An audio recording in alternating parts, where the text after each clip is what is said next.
there's a passion that ignites us, driven by pride, daring, and the desire to excel, fueled by the high-octane love of owners, drivers, and car lovers everywhere. It's a calling for every man and woman to enjoy and live this lifestyle now. Welcome to Cars and Coffee Exposed.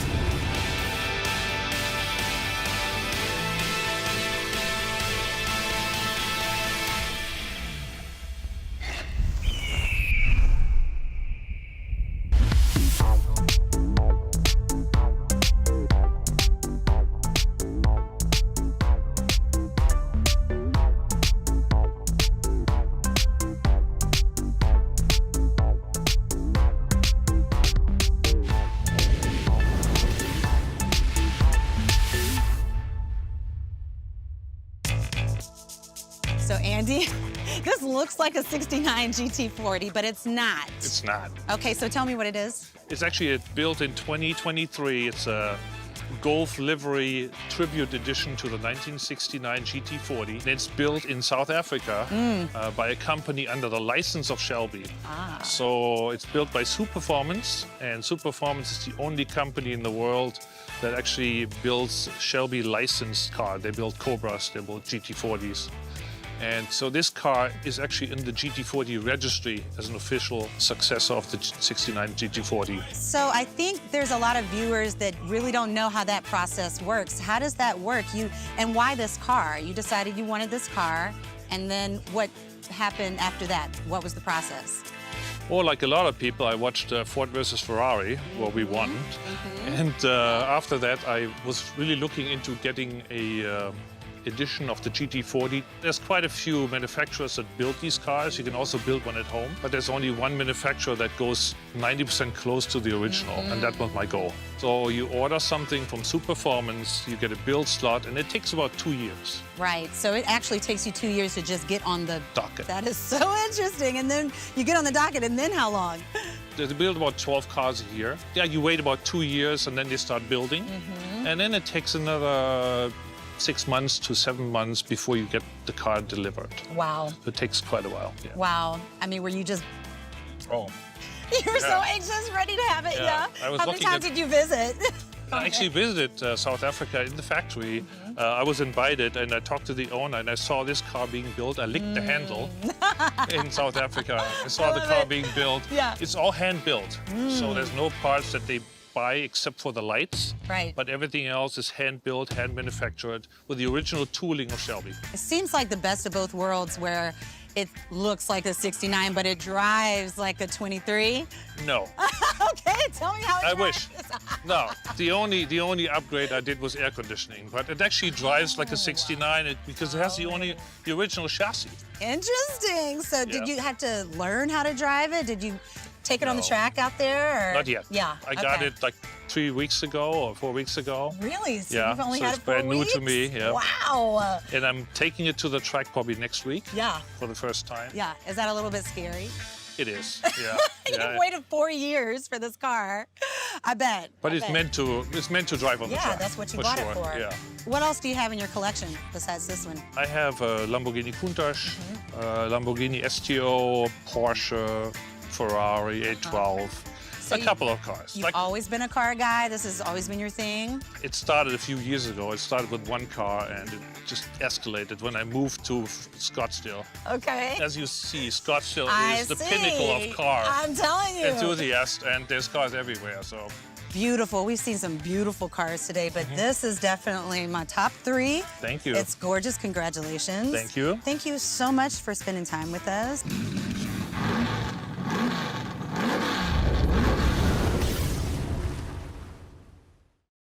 Charlie, thank you so much for bringing not one, but 2 things of beauty here today. Yes. Talia, your beautiful girlfriend.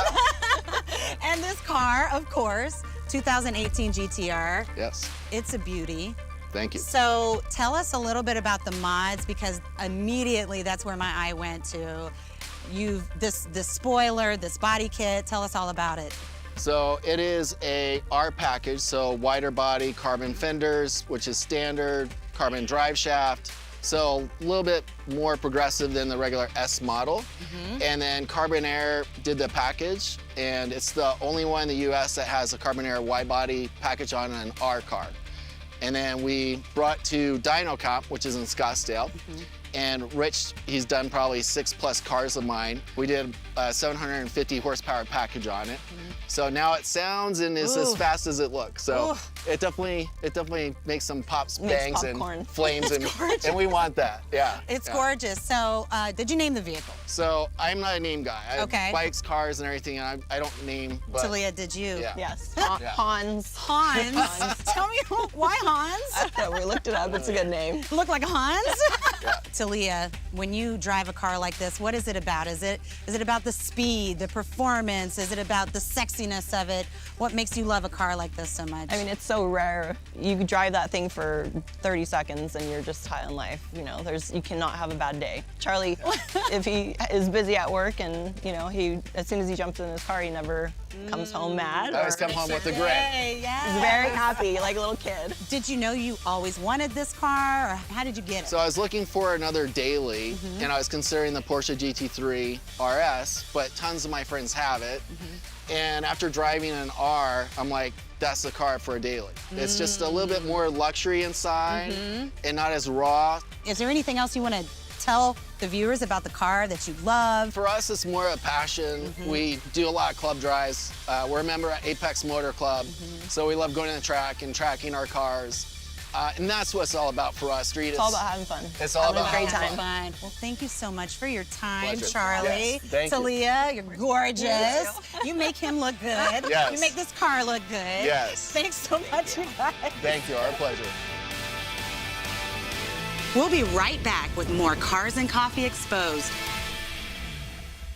Promotional consideration provided by What is Urable? We are a business management system that helps create an exceptional customer experience and improves business operations. As a car enthusiast, you deserve the best, and Urable is the common denominator. With so many detail shops, endless brands of ceramic coatings, window tint, and paint protection film, it's hard to find the right shop for the job. Shops powered by Urable understand the care and quality that your investment requires. Avoid shops that are in the race to the bottom. If you want to identify the best providers in your area, make sure they're powered by Urable. Your car is stolen. A crisis for you, a tragedy for your community. Theft hurts everyone. Insurance rises, your neighborhood violated. Who will be next? But you can feel more protected and secure with the LoJack system. LoJack brings it back. LoJack's vehicle recovery system will find your vehicle usually within 30 minutes. And with the recent launch of LoJack LE, we're equipping our law enforcement partners with a safer and more efficient way to recover your vehicle. The LoJack app creates a bond of trust, providing enhanced features designed to promote safety and convenience, and you'll always know where your vehicle is. Only LoJack stands with this promise. Receive up to $10,000 reimbursement if your vehicle is not recovered in 30 days. Let LoJack bring back your safety, confidence, and give you a greater driving experience. LoJack brings it back. Get ready for an adrenaline-fueled ride with Cars and Coffee Exposed. It's not just a show, it's a whole new automotive experience. Now's the time to claim your spot as a brand partner for the electrifying 2024 season. Partner with us to inject your brand into our high-octane episodes and connect with car enthusiasts live at Cars and Coffee events nationwide. Rev up your marketing strategy today. Contact carsandcoffeeexposed.com and let's accelerate together. Welcome back to Cars and Coffee Exposed. Meet Jordan Sawalka. This successful entrepreneur started his own repossession business nearly 20 years ago. Around the same time, he started collecting cars. Now he's put together an enviable collection of beauties, most of them dressed in black. We caught up with Jordan at his automotive man cave somewhere in Scottsdale. We're here with Jordan Sawalka, who has invited us to view his beautiful car collection. Thank you so much, Jordan, for having us. Yeah, you're welcome. You're welcome. How many cars do you have here? About 20, give or take, whatever the day of the week is. We have a couple of HKS demo cars here, several Porsches like strewn throughout the building. The Aventador SVJ is over there, And then one of my like big loves is like Chrysler product, like Mopar stuff. So we got like 3 or 4 Mopars on the racks and old 56 Chevy. You decided to start collecting cars, why? Well, I mean, because I have the room to do it now. So in the beginning, I wasn't able to collect anything. I just would buy something and then trade it in. And then we bought this warehouse, and when you have room, you start to fill it up. So this is really spiraled out of control. So, for lack of a better It's pretty term. out of control, Yeah, but in it like is. the best way possible. Yeah, I'm not mad at it. You started in the automotive world, how? Just from childhood, first Hot Wheels. That 50 cents is like the most expensive addiction that we'll ever create like later in life. So yeah, then started a tow company and just started like buying stuff that I loved when I was a kid and I couldn't afford. Throughout your collection, you have different cars for different experiences. Tell us about some of the other cars in your collection and kind of how you acquired them. I like everything, and I think when people get into like maybe even collecting cars, they start to maybe only go after like what's expensive, and I think that just kind of sucks. I think that there are so many cool cars for different reasons, and the Dodge Neon SRT4, it's a Dodge Neon, it was $17,000 brand new. That's one of the most important cars in here, because I just love that car so much. So if you get outside of being obsessed with price or status, there are some really, really cool cars that you can drive and own, and they're very obtainable, and I've just always loved that about cars. There's just something different for every day of the week. What sparked your love of cars? My neighbor Ray was an old hot rodder, and he had a 1956 Chevy, just like the one that's up there, and he had all black cars. So he always told me that you can tell if people take care of their car, but you can really tell if people take care of their car when they're black. And he was a retired FDNY, and I rode my bike home every day from school, and I'd go to his house for like 2 hours and watch him restore his cars, his old 56. And the cool part about that car back there is that it has the same exact engine that was in his car. So it's a 427 big block, and he sold it to me about 4 years ago when we restored that car. So the dream car that I had when I was a kid, I'm so fortunate enough to have the engine out of it, and it's just one of the coolest things in here to me. You built a business, you work so hard as business owners do, and you finally get that one car that you're like, I've made it, I'm buying this car. Yeah. So what's that car? It's an Aventador SVJ. I always loved vertical door Lamborghinis. When I was a kid, the Diablo and the Countach was the poster car in my room. What's so special about this car? There's a lot of things, but it's just such an extreme Lamborghini, and it was the last flagship model like Lamborghini, the SVJ, before we start to move into more of a hybrid future. I think it's really cool that it's just the last super, super raw Lamborghini. So I'm super excited because I hear we're going for a ride. We are. We'll take the SVJ out today. Can we do that right now? Absolutely, absolutely. Okay, let's Yeah. go.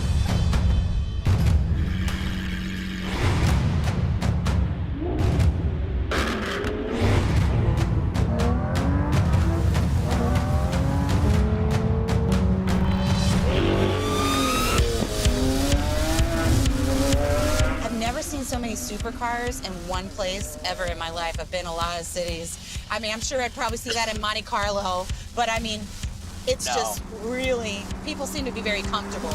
It's pretty safe, pretty chill. Yeah. For now, I hope it stays that way, but Yeah. I love it out here, man. I've been here my whole life. You said it's your first Lambo. First V12, like the Okay. first like door up Lambo. Yeah. And you think this is the last of the V12s, huh? It is. So the new Revolto is, I'm sure I'm saying that wrong. Pardon me, Lamborghini. okay. Pardon me, I Lamborghini would gods. It's going to be a V12 hybrid assist. But this is going to be the last naturally aspirated wild Lamborghini that they built. So this is an SVJ, and that was the highest trim level at the time for this car. So yeah, this is kind of the last of them all. This is what you wanted. You always wanted this car. So when I was a kid, I think like we all, like in my case with my age, the Countach and the Diablo were the cars on the wall, the poster cars. The vertical door Lamborghinis. Yeah. And those were awesome cars, but obviously they're out of production. So at this point, I was able to get this at like this age in my life. Yeah. And I think this is gnarly. I mean, I do a lot of interiors, so I was just noticing all the details and the Alcantara. Thank you so much. Carbon fiber, of course, all that's to make it light and fast. It is. How fast is it? So this car, like max top speed is about 210 miles an hour.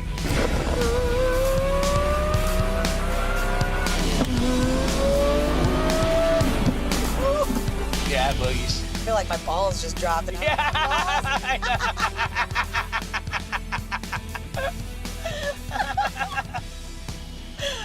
oh my God. You know, the cool thing about this car is these Lamborghinis, these V12 cars, were never great handling cars. But this car is this was the fastest production car around Nürburgring for a couple of years. So I think they finally were like, hey, they look so exotic, they look like art, well, let's make them really as fast on the track as it looks, Wow. right? So that's what's really cool about this car. Yeah, combination of beauty and beast. Yeah, exactly. So how fast have you gotten it up to? This car probably like 180. We went to Roebling Raceway, and we were about 176 and almost 180 on the back straight. It's a really long straight. So it was really cool, super stable. It was awesome. This car has active aerodynamics.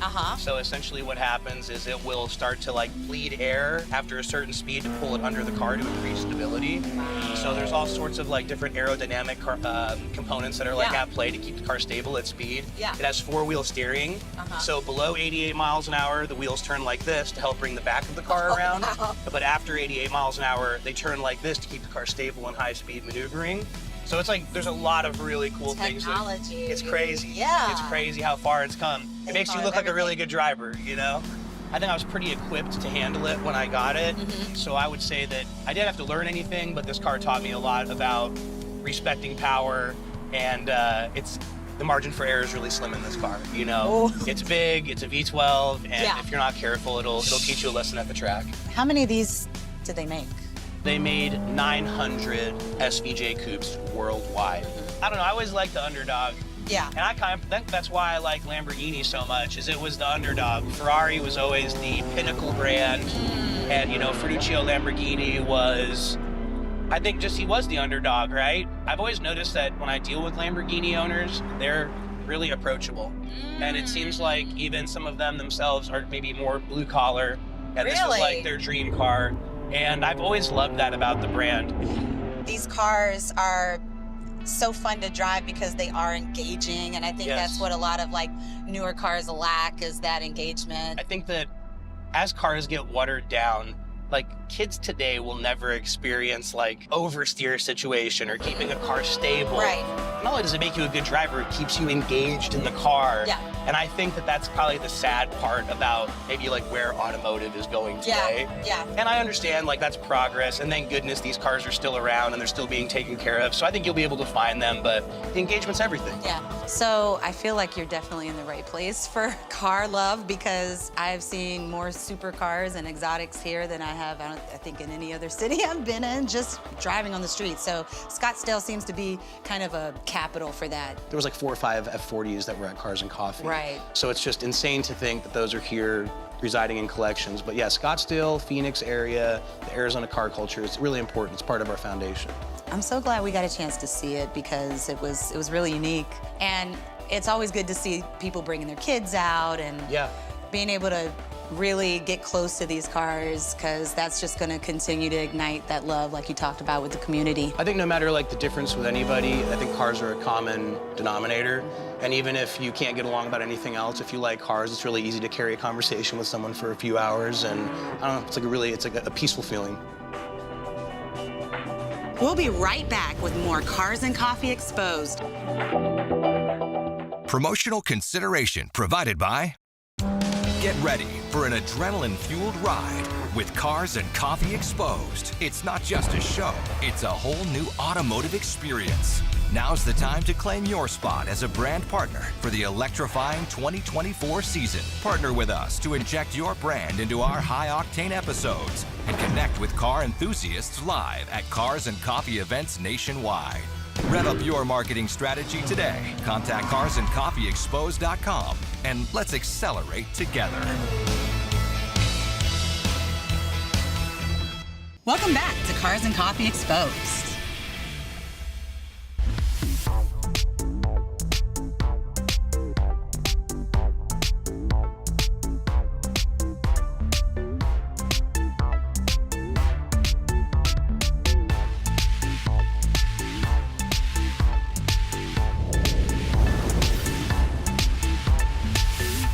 John, there is one word to describe this car behind me, and it is sexy. Thank you. Oh my God. Tell me why this car? So I wanted a 720 when it first came out. I always wanted the 720. And anytime I've purchased a car, I always wanted to make it a little bit different. And I've always had a dream when my son was born to always build a car with him. We were going to do a kit car. And then a good friend of mine, Peter from 1016, had just designed this wide body kit. And my son and I started doing it over at the shop. I own an auto customization shop, so we're kind of like in the same. And when I saw this in this kit, I just went berserk because it's beautiful. Thank you. Tell me a little bit about what you do. So I rent out spaces, 2 different professionals in the industry. We have wrap people there, we have people we have technicians there, we have detailers there. So it's a one-stop shop, and it works out really, really well because when you own your own company, when you own your own business, you take a lot more pride. Yes, So absolutely. I think the Valley's only car incubator in town. So you mentioned your sons earlier, so they're in the car business as well? My oldest is, my youngest, kind of in the car business. He's more on the business side, and he runs the ceramic coating division. Oh, yeah. And so he goes and makes sure that the guys get a good ceramic coat on the car. Are they using your Able? Yeah. That's great. That's our partner. We love them. Is this a daily driver? It's not a daily, but I Okay. love to drive my cars. It's got 20,000 miles on it. And if it ever is in the shop, it's just because I'm doing stuff to it. Mechanically, we did a Gintani tune, so it's a full stage 3. We did the bigger turbos from Pure. We did the custom exhaust, titanium, and we did a 3-phase tune on it. So we have the normal gas, and we can go up to race gas. And so with the different phases, then I can take it out to the track, and I've got a different tune. I can put different. So you do take it out on the track. I have taken it on the track. And what have you got her up to? I think on the straight, maybe 160, maybe. I'm not a big daredevil, so as soon as I get to that, I brake a little earlier than I should. I wouldn't either be with this car. But maybe, I think 160 was where I got on the straight. Does she have a name? Nebula. Nebula. Yeah, Nebula is her name. She looked like a spaceship when I finished her, so Nebula. She does. Nebula is what I called it. John, thank you so much for introducing us to Nebula.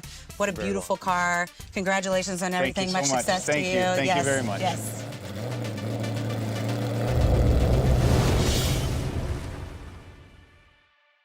Dana, this car is more than a car. I look at it and I just think it's class personified. I mean, it's absolutely beautiful. I love the story behind it. So you were brought home from the hospital in this car. Yeah, my dad bought it in '62. It's probably a year's worth of his salary. And in 1966, when I was born, my parents drove me home from the hospital, my mother in the passenger seat. The story goes he drove about 8 miles an hour all the way home with a long line of cars because he was so afraid. Yes. And my mother was like, he's not gonna brake, Jerry. He's like, ah. And he was just so nervous. What a great story and a great legacy. So your dad was a car guy, obviously had amazing taste in cars. And it looks, Dana, like a lot of love and care was spent in keeping this car beautiful. Did you do any updates to it, or did you really want to just stay classic? When I got the car, my dad passed in 2013. And he did a full body off restoration in 95, 96, took out the original 327. And so I started the journey of being true to the car and putting it back to all original, numbers matching. And the only thing I've changed is the paint job. So the lacquer finish would have been the original way to do it. So I did a high gloss clear coat to make sure that it looks sexy and it stays like that. It's so sexy and classy and just beautiful. You mentioned earlier about it doesn't take curves well, but it's a nice cruiser. Is it a weekly driver, a daily driver? Not a daily driver. I Yeah. mean, I could, but I it's imagine mostly, you know, going for coffee, doing things like this, showing it off, and it's just fun, you know, having my sexy wife with me in the passenger side. I already know. Or Audrey, my granddaughter, or my kids, you know, we go cruising. Sure. You take your mom for a spin every now and then? She lives in Boston, and she hasn't seen it since it's been redone, and so we went out and cruised around. And she told me stories. I'm like, okay, tell me some stories. We would race, we would never lose, and I would be waving to the people like, bye. And my dad would be like, Bonnie, stop! It's like, we haven't So won she like yet. to dig in the knife a Oh, little yeah. bit. Yeah, Yeah, I love so- it. I love it. You did such a great job. It looks amazing, and congratulations.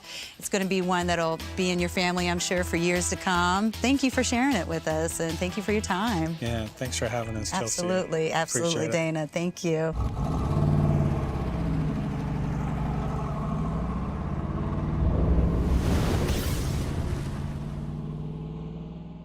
Corey, thank you so much for being with My us pleasure. today. My pleasure. I am so excited to talk about this beauty behind us. It's a rat rod. So tell us a little bit about just the rat rod culture.